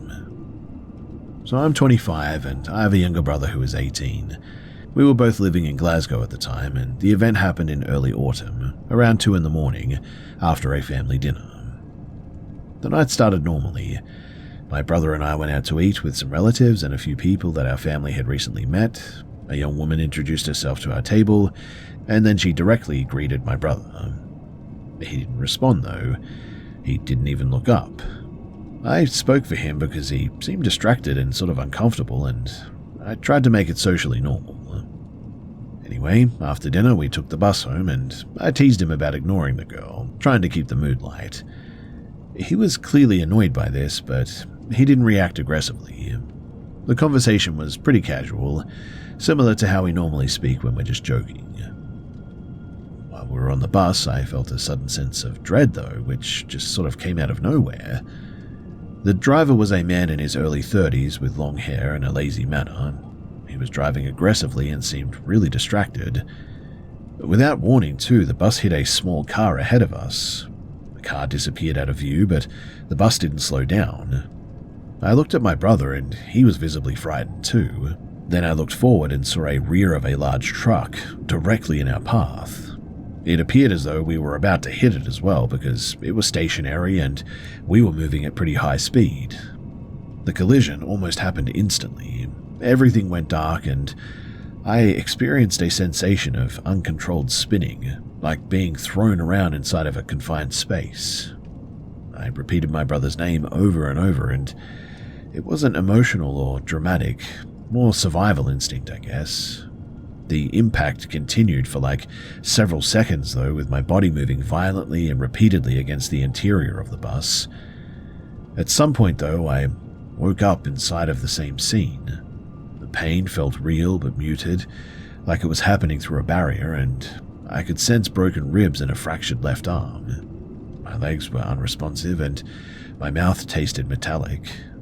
I've broken bones before, so the sensations were pretty familiar to me, but the intensity was unlike any dream that I had ever had. I called out to my brother. He was behind me, leaning against the window. He could move his head, but not his limbs, and he told me that he couldn't feel his legs, and so I attempted to drag myself forward using my right arm, and the pain in my ribs and shoulder increased. My lower body felt heavy and numb, and I could hear my own breathing and the faint sound of sirens in the distance. I couldn't tell if this was real or just a part of a dream. I tried to reassure him. I told him to stay calm and that help was coming. I said the same thing multiple times. Not because I believed that they would fix anything, but because it genuinely felt like the only response available. I told him to tell our parents and older brother that I loved them. I felt blood in my mouth and my vision started to blur, and the last thing that I remember was feeling sleepy, as if my body was shutting down. Then I woke up for real. My heart was racing, my chest hurt slightly, like a muscle strain, my mouth tasted faintly metallic, and the room was quiet. I lay still for several minutes, trying to separate the memory from reality, and I just couldn't shake the feeling that what I had experienced had a structure and logic that normal dreams just don't have. It was a nightmare with symbolic elements. It was a sequence of events with clear physical sensations, and it felt like it followed the rules of real life. That's why it was so terrifying to me at the time and why I remembered it so vividly. But here's the really weird thing. So, later that month, there was a crash in that area from my dream. It was a bus and it ran straight into the back of a large truck. I won't go into all of the gruesome details, but long story short, there was a woman, a young woman, who was working in a restaurant nearby who had caught that bus and who had died on the scene. I'm not sure of what to make of any of this, but writing it down helped slightly, and I don't plan on sleeping again tonight. But if anyone has any insight into what any of this could have been, then I would really appreciate some feedback.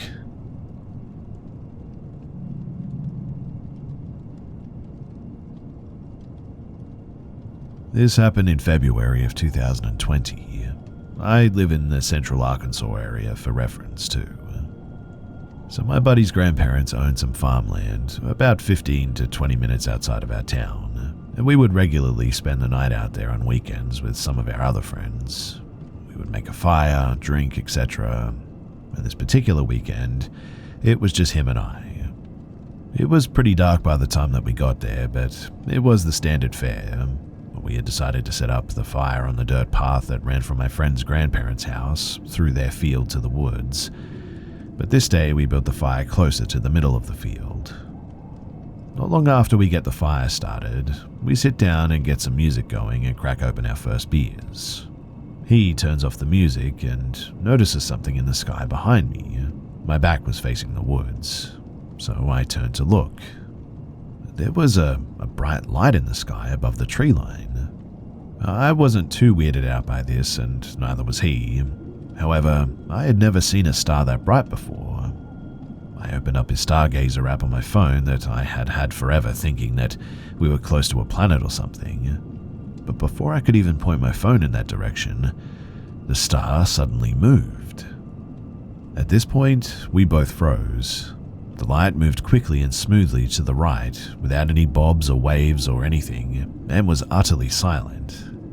That was when I noticed that the light was coming from some kind of flying vehicle, and was actually much closer than we thought. It was probably 300 to 400 feet away, flying above the woods. This thing was also incredibly fast, too fast to move that quietly without making any sort of noise. It was dark though, and I couldn't make out exactly what the vehicle was, and the bright light emitting from its side sort of obscured any good look. But it moved perfectly parallel with the tree line, just right above it. And it was like it had left when it noticed that we had noticed it. We continued watching as the UFO just quickly and quietly moved on in a straight line until it was beyond our sight a few seconds later. We just sort of looked at each other like, what the heck was that? And began to discuss what we had just seen, sort of in hushed tones like we were dreaming. 20 minutes or so later, we hear a noise coming from the sky and see two loud planes flying side by side, going exactly the direction that the UFO had gone. At this point, we started to think that it was a military drone of some kind, and we didn't see or hear anything else that night, so we thought that it was that. I still think about it every now and then though, and I don't know, the whole military drone just doesn't really add up to me. I decided to share this in looking for some other people's opinions, so what do you all think? What do you think it could have been?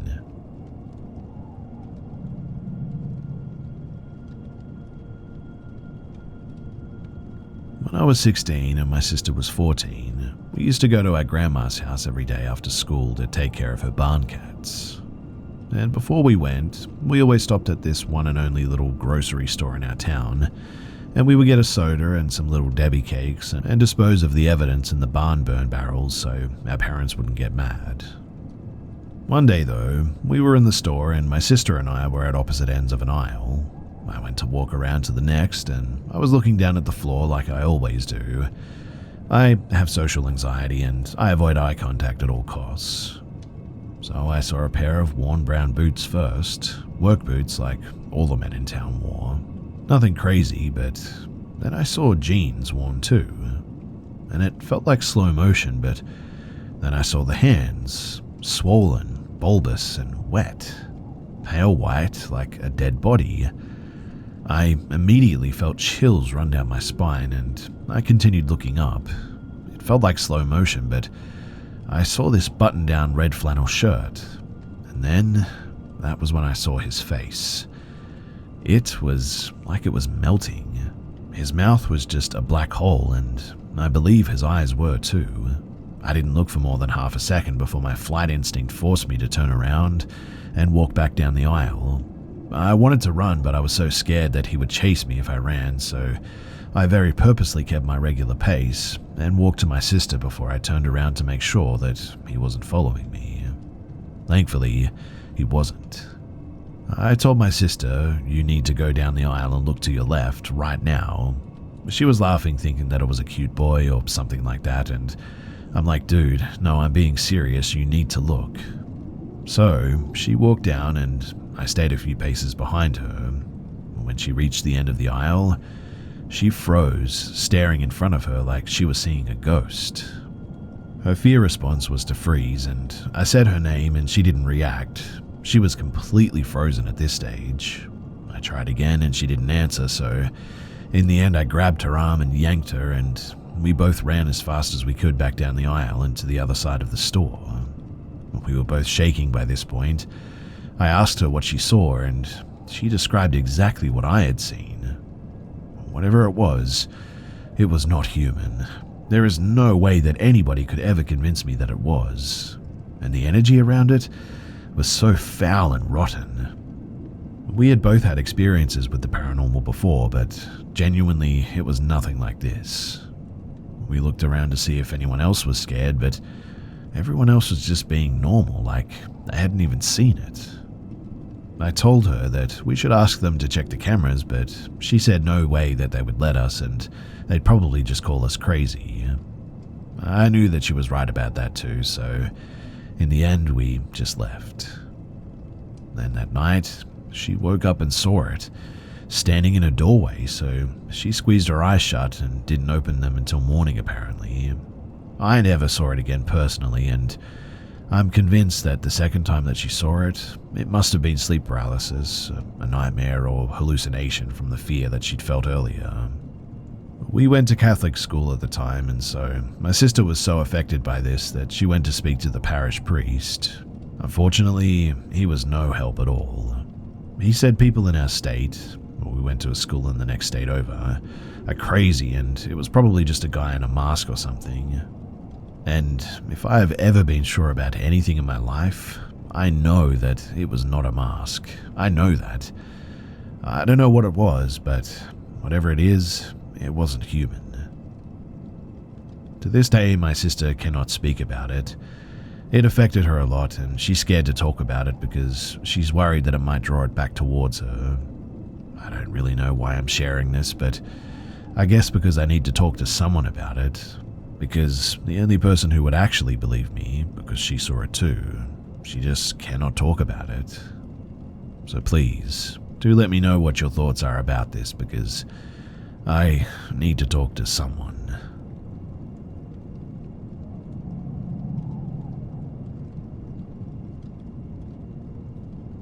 I would like to preface this by saying that working at my job has completely changed my perspective on the paranormal.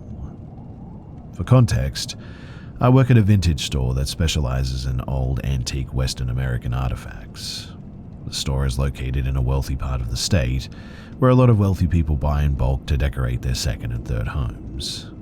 This means that we have a lot of sourced items being moved in and out of the store at all times. I'm not part of the sourcing by any means. I simply sell items and help manage the store. But most, if not all, of the items obviously have sort of energy attached to them, I guess. Not always good either.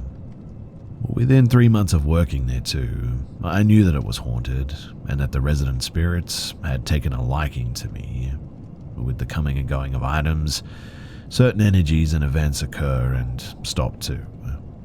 Now, things were sort of weird from the beginning, I guess, but I always chalked it up to being a somewhat old building. One morning I was opening the store on my own. It was the dead of winter and everything was very dark and snowed in. But the moment that I walk in, it is absolutely freezing. I think that the heater conked out in the night. I go to turn it on and see that it's working perfectly fine though, and the warmth that it's emitting seems to be dissipating after a couple of feet. I ignore it and turn on the main floor lights. I walk downstairs where it's pitch black. This is where we keep the majority of our vintage items. And before I can turn on the lights, our music turns on at full blast. Problem is that the music isn't an automatic system. I mean, I control it myself from my phone, and I had yet to turn the system on. I was the only one in the building and around the general vicinity, so no one else could have turned it on from their phone. After calming down from the scare, I turn on the lights to discover that all the pillows have been thrown off of our massive vintage leather couch. I still think it's weird, but I'm trying to rationalize it by saying maintenance must have come in the night to fix something, and they did that. I clean them up and walk upstairs again to find all the lights are now turned on. I clean them up and I walk upstairs again to find that all the lights that I've just turned on have suddenly gone out. The light switches are switched off again, not just the power too. Again, I ignore it and turn them on again and walk outside to open the front door and turn our open sign on. And this is the moment where I realized everything. Our locally made chapstick display, a heavy thing, gets completely swept off the shelf, like someone aggressively pushed it off in front of me. To be clear too, it didn't fall, the shelf didn't budge, it was pushed off 100%. 50 to 100 chapsticks go flying everywhere, and the acrylic case shatters into pieces. The music system suddenly starts playing the music very loudly again, and honestly, I'm just frozen in shock. Things suddenly go very quiet though. It was as if it or they just wanted me to finally acknowledge it. The computer screen turned on seconds later, as if it was telling me to get to work now, and I think I must have stood there for a solid 10 minutes, just frozen, not knowing what to do. Now, on another occasion, and this took place around 4 months ago, our main vintage collector had brought in old vintage mirrors that he'd found in different places and constructed a wall of them on the side of the stairs going down. I came back from vacation, slightly horrified to be honest. I feel like mirrors just hold really bad energy, especially ones owned by other people before. But it was a normal day at work, helping customers, logging inventory, etc. But one of the employees was working with me and we were casually chatting about life. Eventually, she went downstairs to help a customer with finding the price on a vintage fur coat and some artwork, I think. It was when the customer's daughter is walking upstairs, aka passing the mirror wall, that she suddenly screams. I, being the person in charge, run toward the screen to check on everything. This girl is inconsolable though, and claiming that she saw a shadowy figure in the mirror. The mum is calming her daughter, saying that it's just a shadow, sweetie. I investigate and I don't see anything. Just the normal bad feeling that I experience passing those mirrors. We help this lady and she eventually leaves with her items. A couple of hours later, a different woman wants to buy a wall coat rack right by the mirrors. As I'm using the drill to remove the coat rack, and my coworker is holding the other end of the coat rack, her face suddenly pales. She's staring at the mirrors and can't look away. I see her do a double take and continue to stare at them. Obviously, I'm concerned and finish helping this lady out. Immediately after she leaves, I return back to my coworker who is still just staring at the mirrors. It's as if she was in a trance sort of state. I shake her out of it and she can't speak. It's only when she said my name and I look back at the mirrors that I see the same figure. A morphing figure, subtly taking on different appearances. Some feminine, others masculine, no face, just features. Used to these things around here by now, I drag her upstairs and sort of ignore it. The rest of the day though, I heard from multiple customers about how they thought that they were seeing things in that same mirror. One girl even threw up in the bathroom because she said that she suddenly felt so sick walking downstairs. When I came back for my shift the next week, it was gone. My other coworker had informed me that apparently it didn't sell, but one of the other employees walked down one day to find it cracked. I don't know what happened to it or where it went, but the rest of the mirrors are still there. All of the relatively younger employees seem to experience things too, but not as much as I do. The older employees, they don't seem to experience as much, but they agree that there are weird things that happen here. We also have some seemingly nice or playful resident spirits, I guess you could call them. They like to flick light switches on and off, make knocks that can't be blamed on the building, play with the building's temperature and mess with items on shelves and all that. Occasionally, they like to make messes and play tricks too, throwing pillows off couches, Jellycat stuffed animals being rearranged in the night, make sounds to scare people, and sometimes switch the music playing and play with the volume levels too. Generally, things that happen here are harmless, not to mention that they love to play with our security camera system too. We've had the cameras and the electricals looked at 1,000,000 times and they all work fine, but things will stop recording and cut out all the time. In any case, on another occasion I was approaching the end of my shift, which means cleaning up and organizing the store for the next day's employees. I clean up our vintage toy area and walk behind the shelves to organize our vintage Levi jeans rack. I hear a clatter and go to investigate, thinking that something had just fallen over. Kids place things back on shelves in precarious situations, and things fall all the time. Not always because of the activity, is what I'm getting at. So I walk over to the toy corner and see a knocked over toy train, standing up though, which was a bit weird. This thing doesn't run on batteries or anything, it's super old, but I watch as it starts moving at a moderate pace, out of the corner and into the next aisle section. Once again, it's just a model train. No strings, no batteries, no track, nothing. It stops after about maybe 6-ish feet of movement.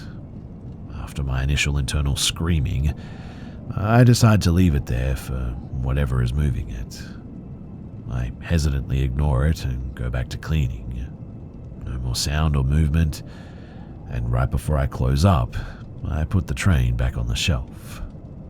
On another occasion, I sold a customer an old turquoise sort of Native American ring. It was on sale, so no returns. A week later, she calls though and begs for a return. She drives literally an hour back to the store and says that she doesn't want the ring anymore. I think to myself, someone regrets spending the money they did, and I get it. But then she goes on to say that things have been so weird in her house since she bought it. She said that her cats were acting up, the house was making weird noises, and doors were closing on their own. I wasn't supposed to take it back due to policy and all that, but we worked something out in the end. I mean, she seemed so frantic. Sometimes you'd think someone is making something up to get their money back, as it happens in retail, but genuinely, she seemed really scared. And based on my experiences working at my job, I didn't doubt her either. Nothing happened in particular after we got the ring back, luckily. It was sold a little bit later to a collector, and we didn't hear anything after that, but still, it was a weird situation.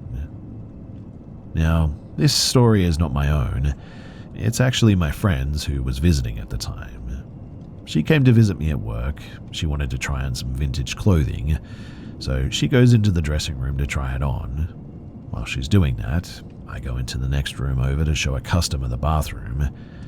But when I come back, my friend is sort of shocked to see me walk back into the main shop area. She looks back behind the counter and then back at me, sort of confused. I can tell that she's processing something. She asks, "Were you not in the back room just now?" And I'm confused, seeing as I wasn't and my coworker left early. Now, my friend is a very practical human being. She has to see it to believe it sort of thing. That's her philosophy anyway. But she then goes on to explain that the backroom door, which is slightly visible to the customers, was halfway closed. She said that there was a shadow matching my height and size, making noise back there and moving around. She said that she thought that I was back there grabbing items.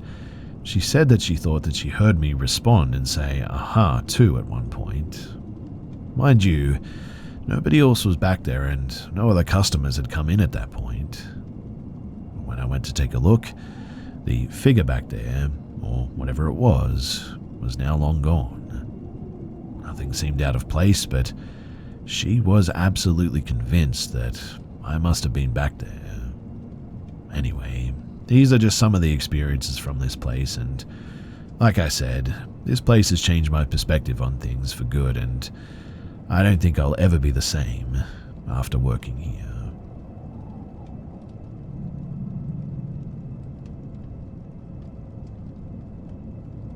This happened a couple of years ago, but I often think about it and what this person's intentions truly were. So, a couple of years ago, probably 2018, me, a 23-year-old male, I was outside of my mother's house close to midnight. It's dark in the neighborhood, nobody is outside, and it's quiet and pretty chill. I'm smoking by my car, just listening to music and vibing pretty quietly, when I see a person walking up the street towards me. Nothing to be alarmed about, but she gets close. She's a cute mid-30s woman. Sees me smoking and asks if I have a cigarette. She was friendly enough, but I say no, unfortunately I don't. But we have a bit of a nice quick chat. And I mean, every young man has fantasies of a cute woman walking towards them looking for something, right? And I mean, you never know, but definitely just a fantasy at this point and wishful thinking. But during our quick chat, probably only a minute or so, she says, "One moment, let me take this call." So she calls her husband, I guess. Don't recall how I knew that, but it was her husband. I believe she must have mentioned him in our chat at some point. This is a bit of an old memory, like I said. But this next bit is what creeped me out. She says on the phone, quietly, sort of under her breath, "Hi honey, oh my goodness, I think I found one." She was excited about it, but in a sort of weird way. Hard to explain, but it definitely sounded sinister. It creeped me out and gave me red flags immediately. Plus, I'm thinking, found what? I already said that I didn't have a cigarette. Plus, she was just walking around the streets. She and her husband are looking for something. What does that even mean, right? So, while she was still on the phone, I just turned around and went inside and I locked the door. Really, I don't know what to think of it to this day. What could she have meant? I mean, best case is that she wanted like a three-way with her husband or something, which I'm not into at all, but worst case is that they were going to rob me or do something awful and weird. What do you think her deal was? Do you think that I overreacted, or was it a good call in the end?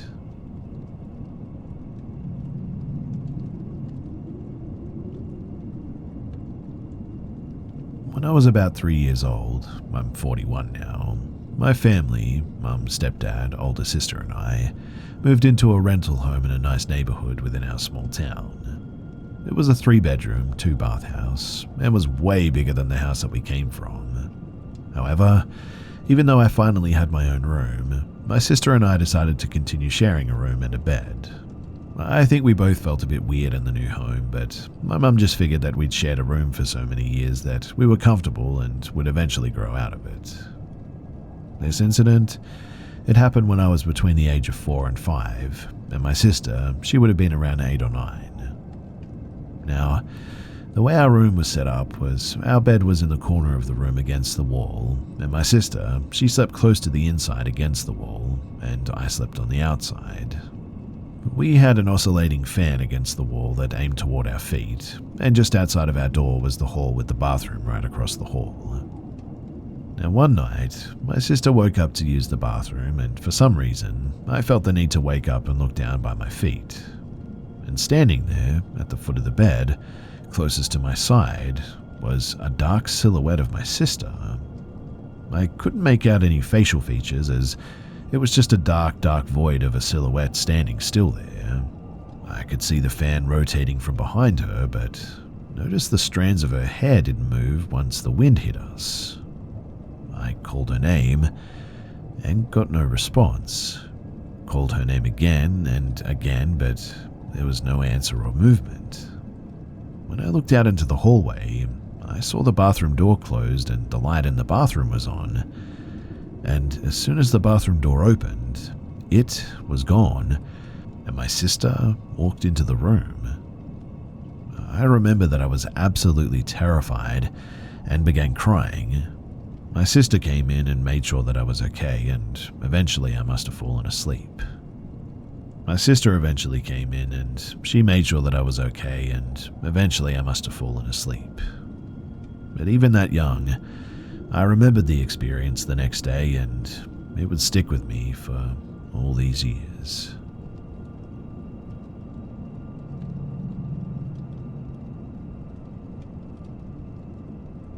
I was a 9.5-year-old boy, so this happened a decade and a half ago now. It was summer vacation, the time was noon, and I just took a shower. Towel wrapped around my waist and dripping wet, I was feeling happy like a good naive boy. I went into my bedroom, which I shared with my parents. I was picking out clothes and nobody was in the room with me. Almost as soon as I walked in though, I could feel the ground vibrating, which was weird. As I picked clothes, I felt the vibration was coming from behind me, around my parents' bed. It went on and off like a cycle almost, but each time the vibration came back stronger. I wanted to ignore it and go about my happy day, but eventually I just couldn't ignore it anymore. I put on my shorts, and with t-shirt in my hand, I turned around to see what was going on. It was exactly as I imagined. My parents' bed was shaking for no discernible reason, and it seemed to be coming from underneath. The shaking got so bad that other objects started to shake from the bed, hitting the ground. Then, all of a sudden, it stopped again.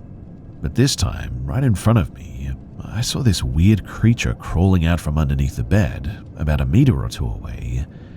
It was pure black, the blackest thing that I've ever seen in my life. In fact, it was so dark that it was hard to discern features on this thing.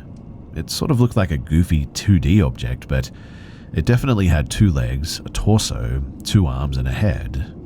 It didn't know that I was there, I think, in the room, staring at it.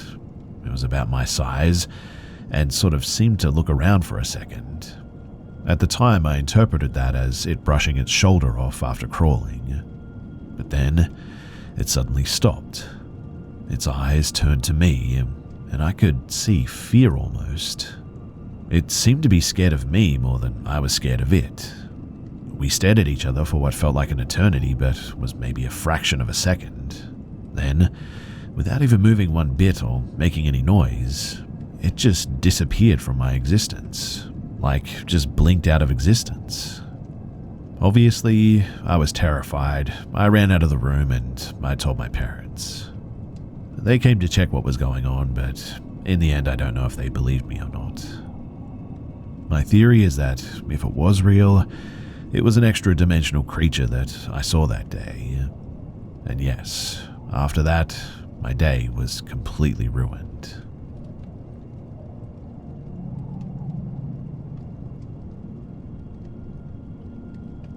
When I was young, me and my family moved into this pretty old house in England, and it was in pretty bad condition when we moved in, so we had to do some renovations to fix it up, and for personal reasons, I had to share a room with my mother, and this is where I would experience most of the ghost stuff. As you came into the room, this is what it would look like. On the left is a wall, and on the right was my little bed. Hugging the left wall was my mother's bed and a small nightstand, and also, this all took part over the course of about 7 years. So, it started off slow, such as me and my siblings seeing someone at the corner of our eyes while we would play board games late at night, or just feeling like we were being watched. Eventually, though, it evolved to actually seeing it often. Now, although I shared a bedroom with my mother, I would keep all my toys and stuff in my brother's room, so we would often be in there late at night playing or talking. And every time that I would leave the room, the exact same toy would come launching off the shelf it sat on and land at my feet. But my parents, they were big believers in the paranormal, so they would tell us to ignore it and don't pay attention to it. Obviously, we never listened. From there, it would get worse, and it seemed to be targeting me. One night, I was asleep in my mother's room as usual when I suddenly woke and was sitting up. I opened my eyes, and through the little light in the room, I could see a short figure standing by my mother's nightstand and hunched over, staring at her. I didn't have time to pay attention to the details, since I immediately started screaming and crying, so loud my mother woke up thinking that I was being murdered, and as soon as my mother woke up, the figure disappeared. She calmed me down and put me back to bed, and honestly I thought it was over, but that was really just the beginning. From that point on, it would be a nearly nightly routine, at least 4 times a week. I would wake up in the middle of the night, sit up and look over to my mother's nightstand, and see the exact same thing. Some sort of figure standing over my mother, and again I would scream and cry and so on. Sometimes my mother would leave a little bit of light turned on for me on her nightstand, but that didn't help either, as the figure would still come back night after night. Eventually, I managed to identify what it was, too. It was a little girl with blonde hair, in a dark blue dress with light blue patterns and flowers on it. Even though I could tell what I was looking at, it still absolutely terrified me, and I would still scream and cry nearly every night.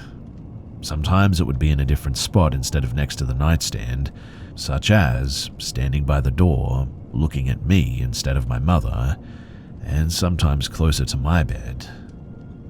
Eventually, my mother got tired of me waking her by screaming and crying, and she went to see a psychic. This part is crazy, I know, but she described what was happening to us every night to the psychic, and the psychic told my mother that it's a little girl called Samantha that has been following my mother since she was a child, and she acts as a guardian angel of sorts. That's why she was always watching over my mother as she slept. The psychic also drew an image of the little girl, which my mother showed me once she came home, and I immediately started bawling because, I kid you not, it was the exact same girl. We have since moved out of that house, and I no longer live with my mother, but I do have plenty more experiences from that house and in others that I've lived in.